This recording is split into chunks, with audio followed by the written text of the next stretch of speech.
अभिवादन स्वीकार कीजिए ब्रजेश मिश्रा का। और आप देखना शुरू कर चुके हैं द डिबेट।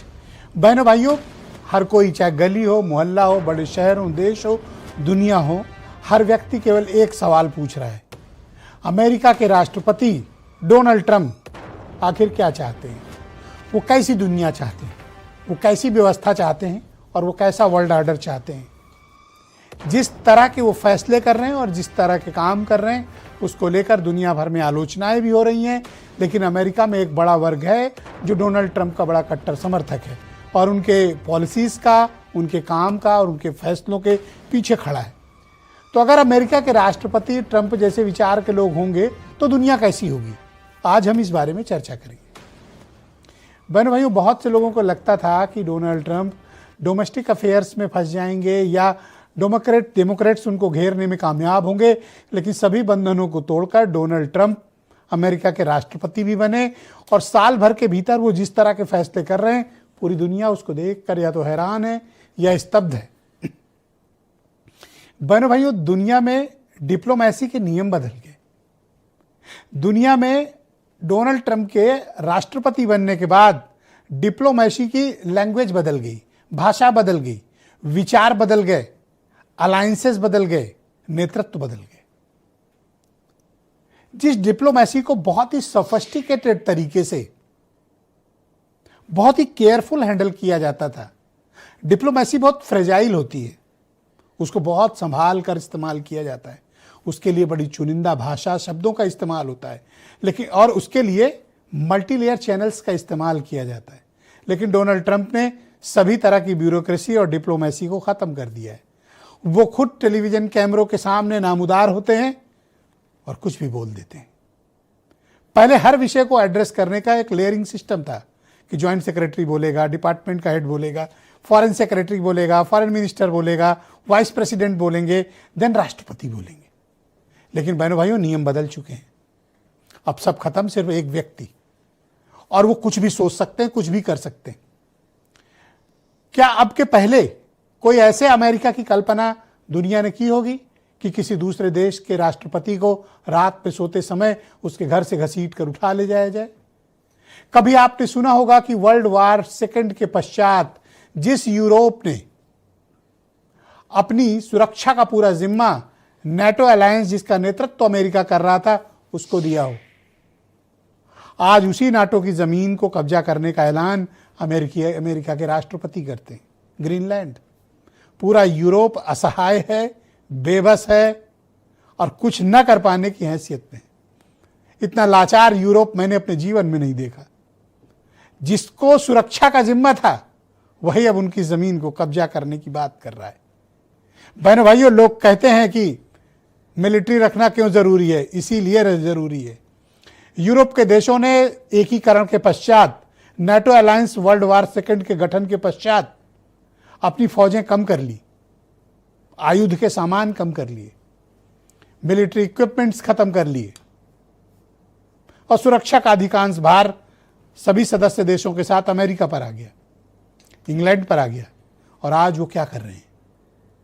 आज पूरा यूरोप बड़ी शिद्दत से इस बात को लेकर महसूस कर रहा है कि अगर उनके पास एक शक्तिशाली आर्मी होती तो उस कॉन्टिनेंट पर इस तरह से नेटो अलायंस का नेतृत्व करने वाला एक देश ग्रीनलैंड पर कब्जा करने की बात नहीं करता। और जब मैं ये डिबेट कर रहा हूं, किसी भी वक्त ग्रीनलैंड पर अमेरिका बलपूर्वक कब्जा कर सकता है।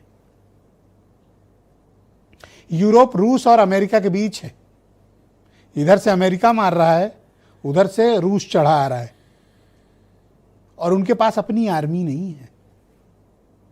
बहुत प्रगतिशील विचार के लोग हैं यूरोप के, विकास के हर पैमाने पर उच्चतम उठते चले गए, लेकिन आज सुरक्षा न होने की वजह से लाचार हैं कि कोई उनकी जमीन छीने ले रहा है और कोई नहीं बोल रहा उनके लिए।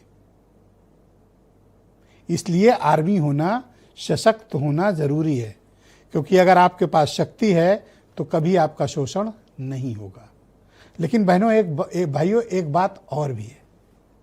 इतिहास खुद को दोहराता है। कैसे? कभी यही यूरोप ने अमेरिका को अपना गुलाम बनाया था। 17वीं सदी, 16वीं सदी, यूरोप के लोगों ने पूरे अमेरिका पर कब्जा कर लिया था और वहां के मूल निवासियों से गुलामी कराते थे। यूरोप के एक एक देश गए और इन्होंने कब्जा किया, स्पेन से लेकर जर्मनी तक, पुर्तगाल तक। ये सब लोग अमेरिका के ज़मीन पर कब्जा करते थे और वहाँ के लोगों को गुलाम बनाकर काम धंधा कराते थे। आज समय बदल गया है, हिस्ट्री रिपीट्स इटसेल्फ। आज अमेरिका आ रहा है यूरोप की ज़मीन को कब्जा करने, और इनमें से किसी की औकात नहीं है, किसी की भी हैसियत नहीं है कि वो अमेरिका का सामना कर सके। बहनों भाइयों, 5 मिनट भी नहीं रुक पाएंगे। कल देर रात अमेरिका के राष्ट्रपति डोनाल्ड ट्रंप ने अपने जहाज पर बैठे हुए पत्रकारों से बातचीत करते हुए कहा कि ग्रीनलैंड के पास सिर्फ 2 कुत्ते खींचने वाली गाड़ियां हैं और वो अमेरिकन फोर्सेस का डिफेंस सेकंड्स भी नहीं कर सकती है। इतनी खुली चेतावनी और धमकी कौन दे सकता है। ईरान पर प्रतिबंध लगा दिया गया कि दुनिया का कोई मुल्क अगर ईरान के साथ धंधा करेगा 25% का अलग टैरिफ देगा। अब किसकी हैसियत है कि अमेरिका को नाराज करके ईरान के साथ धंधा करे। भारत का तेल, भारत की तमाम वहाँ से अर्थव्यवस्था जुड़ी है। अमेरिका ने अपने यहाँ 50% टैरिफ जोड़ रखा है। अब अगर हम ईरान से खरीदते हैं तो 25%, यानी वर्ल्ड ऑर्डर को डोनाल्ड ट्रंप ने पूरी तरह से तहस नहस कर रखा है। वो ये तय करेंगे कि आपका रिश्ता किससे और कैसे होगा। तो मैं फिर यही सवाल पूछता हूँ, और दुनिया के वो इकलौते राष्ट्रपति हैं जो डंडे के जोर पर धमका कर पीस प्राइज लेना चाहते हैं। आपने कहीं सुना होगा, शांति का पुरस्कार वो धमका के लेना चाहते हैं। यही डोनाल्ड ट्रंप की खासियत है और यही उनको यूनिक बनाती है। तो आज चर्चा करेंगे ट्रंप आखिर चाहते क्या है, सुनिए। I'm not talking about money for Greenland yet. I might talk about that. But right now, we are going to do something on Greenland, whether they like it or not, because if we don't do it, Russia or China will take over Greenland, and we're not going to have Russia or China as a neighbor. तो बहनों भाइयों, आज की चर्चा बड़ी दिलचस्प है। Sanjay Singh ruling party BJP के लीडर हैं, मनीष सिंधी देश की अपोजिशन यानी कांग्रेस पार्टी के लीडर हैं, और अनिल त्रिगुणायत जी हैं, फार्मर डिप्लोमेट हैं, मेरे साथ भारत की राजधानी नई दिल्ली से जुड़े हैं। संजीव श्रीवास्तव बहुत ही जाने माने विदेश मामलों के एक्सपर्ट हैं, और डॉक्टर सुनील कौशिक बहुत ही जाने माने पत्रकार राजधानी नई दिल्ली से हमारे साथ जुड़े हुए हैं, और वीरेंद्र सिंह जी हमारे स्टेट हेड। आप सभी का स्वागत और धन्यवाद।